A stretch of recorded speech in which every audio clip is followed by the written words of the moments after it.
Frame of journey for Mount Sinai. How long did it take for the Israelites to arrive at Mount Sinai? It took them about 3 months to arrive there from Egypt. This is ambiguous because of Exodus chapter 19 verse 1 saying, in the third month. It can be interpreted in two ways. The one is that the third month, March 1st, and the other is 3 months, April 10. According to this, the date to receive the Ten Commandments is confirmed respectively March 7 and April 17, because they left on January 10 from Egypt. Considering on the very day and an ordinal number, March 1st is the most likely. This is also not verified, but from a spiritual point of view, this may map to the Pentecost. Allow me to talk about the detail in Leviticus class. The Lord led the Israelites around by the desert road toward the Red Sea to avoid war with the Philistines, as stated in chapter 13, verse 17 to 18. Moses took Joseph's bonds because Joseph had made the sons of Israel swear an oath as stated in Genesis chapter 50 verse 25, which was the foretail of Exodus in chapter 13 verse 19. After leaving Sukkot, they camped at Edom on the edge of the desert, as stated in chapter 13, verse 20. Then the Israelites turned back and encamped near Pi-Hahiroth, between Migdol and the sea. Please take a look at on the edge of the desert and turn back.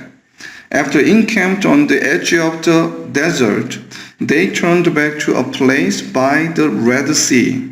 It means they were still inside the desert because they had not come out of the desert and turned back to a place in the desert by the sea. This is a key to locate whether the Red Sea is on the left or right side of the Sinai Peninsula. Considering another passage, chapter 14, verse 3 saying, hemmed in by the desert, we can presume that the Israelites had already gone through the desert and arrived at the opposite end to the place where they had entered the desert. Therefore, the Red Sea must be on the right side of the peninsula. Spiritually, what does crossing the Red Sea mean? Some scholars emphasize that it represents baptism for regeneration of the Israelites before entering the promised land. It is a good approach. But on the contrary, this would be an origin of baptism. The waters were divided by east wind in Exodus chapter 14, verse 21. Notice that the word of wind is ruach in Hebrew, which is the same term used for God's Spirit in Genesis chapter 1, verse 2, Adam's creation and receding flood. From a spiritual perspective, the waters were divided reminds us of the third day of creation, as stated in Genesis chapter 1, verse 9. Therefore, we presume that crossing the Red Sea spiritually implies the recreation of Adam, God's people to be placed in the promised land, Canaan land, New Eden, after Eden, and the ark. Can you imagine the east wind continuously blowing to hold the water walls? Because the Lord drove the sea back with the wind that night, as stated in Exodus chapter 1, verse 21. In addition, the spiritually promised land may be the third Eden after the ark, and the Israelites may be the third Adam after Noah. In this context, we can consider the incident as a recreation of living beings, as stated in Genesis chapter 2, verse 7, with the breath of life. Therefore, the east wind is spiritually accounted as the breath of life, as stated in Exodus chapter 15, verse 10. But you blew with your breath, and the sea covered them. When the Israelites went through the Red Sea, the breath of life was breathed into their nostrils. As the result, they were qualified to enter the land. This may be an origin of baptism. They went through the desert of Shur for 3 days without finding water. Finally, they found water after arriving at the Marah, but the water was bitter. The Lord changed it into sweet water after hearing the people's cry. They camped at the Elim, where there were 12 springs and 70 palm trees. They came to the desert of Sin on February 15, around 34 days after the exodus of Egypt. They camped at the Rephidim, but there was no water to drink. Therefore the people quarreled with Moses, and the Lord answered to Moses' prayer. Water came out of the rock and Horeb, when Moses struck it with his staff. Moses called the place Meribah, as stated in chapter 17, verse 7. The Amalekites attacked the Israelites at the Rephidim, but Joshua overcame the Amalekite army with the sword while Moses held up his hands. Moses built an altar and called it, "The Lord is my banner." Chapter 18 is about Moses' father-in-law, Jethro. He came to Moses in the desert and recognized that the Lord is greater than all other gods, as stated in chapter 18, verse 11, and sacrificed a burnt offering to the Lord. He advised Moses to appoint officials to serve as judges. From a spiritual perspective, this might be an origin of the judges of the Judge age after Joshua. In the 3rd month after they left Egypt, the Israelites came to the desert of Sinai and camped in front of a mountain.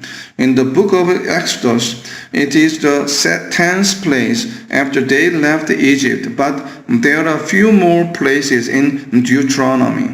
On the mountain, Moses received a covenant from the Lord, promising that the Israelites would be his treasured possession, a kingdom of priests and holy nation, if they fully obeyed the Lord and kept his covenant.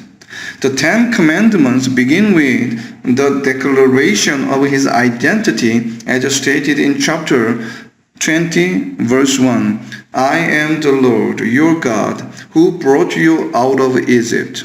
It is followed by the social laws, such as servants, assault, property, responsibility, justice, and Sabbath, and annual festivals from chapter 21 to 23. Lastly, the Lord emphasized that he would bless and protect them from their enemy if they obeyed and kept his commands. Here is one note of the calendars. As I was saying that February or the March, that means the 2nd month or the 3rd month in Jewish calendar. Don't misunderstand that. Actually, it does not mean our today's February and March. It was the 2nd or the 3rd month of Jewish calendar. About the route of the Exodus. About the route of Exodus, how many deserts were there? Yes, 4 deserts. One was before the Red Sea, and the others were after it. This information is very useful in assuming the location of Mt.Sinai and the route to it. But nothing is verified because the Lord didn't want to show it to us. I will explain a more likely possibility in detail in the class of Deuteronomy. About the 10 Commandments, one of the most common misunderstandings about the Old Testament is the 10 commandments. It is that the commandments are no more valid because they think Jesus nullified all laws. But it is totally wrong because the commandments are still valid and will be till Jesus' second coming. It is divided into two parts. The one is for the Lord and the other is for man. The first four are summarized into a passage of Matthew chapter 22 verse 37.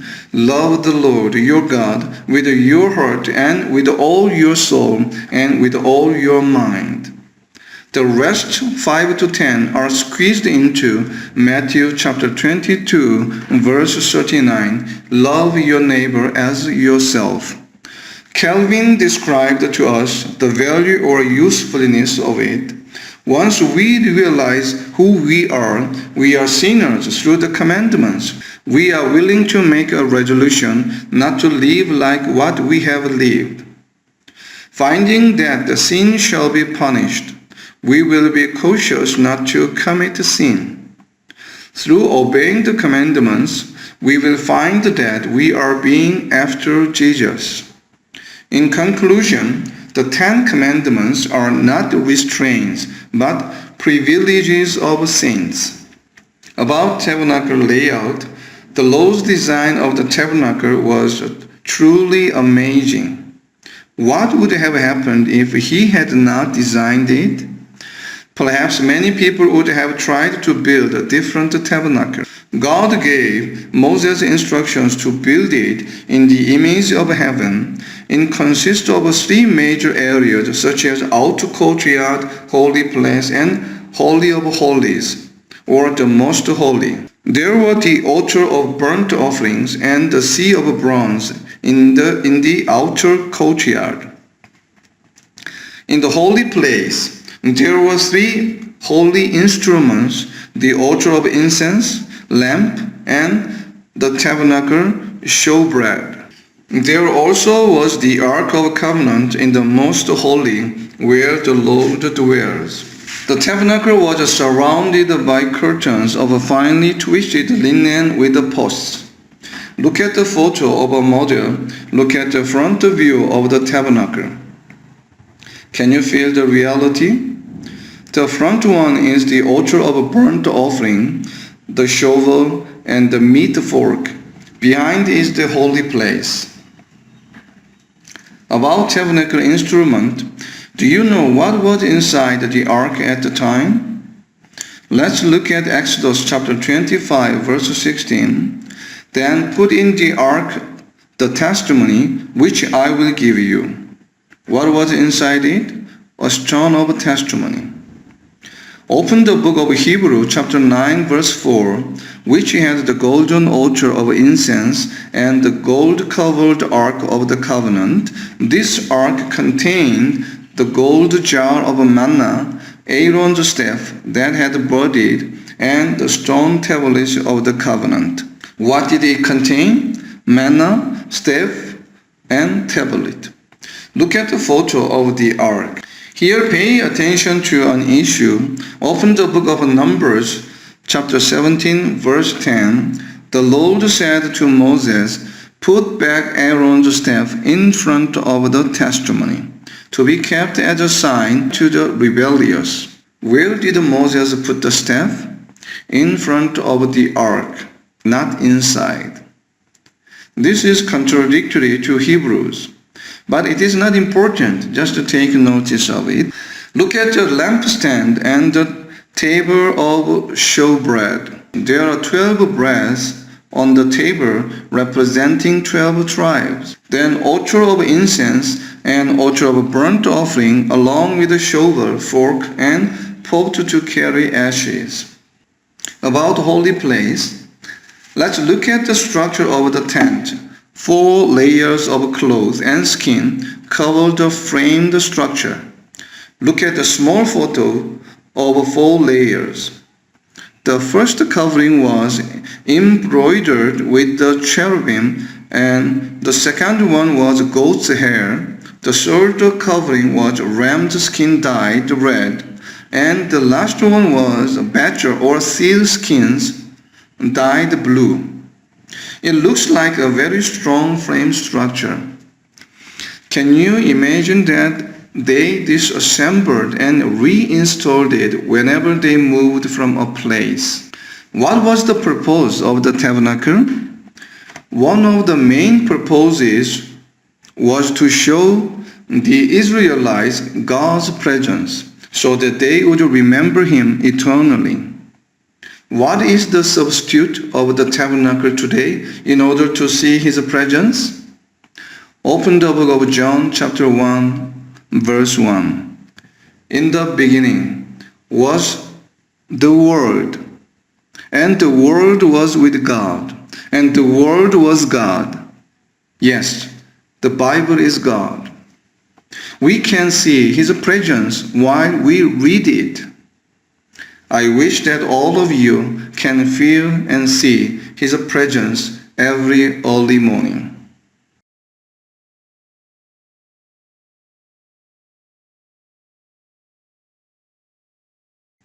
Thank you for listening.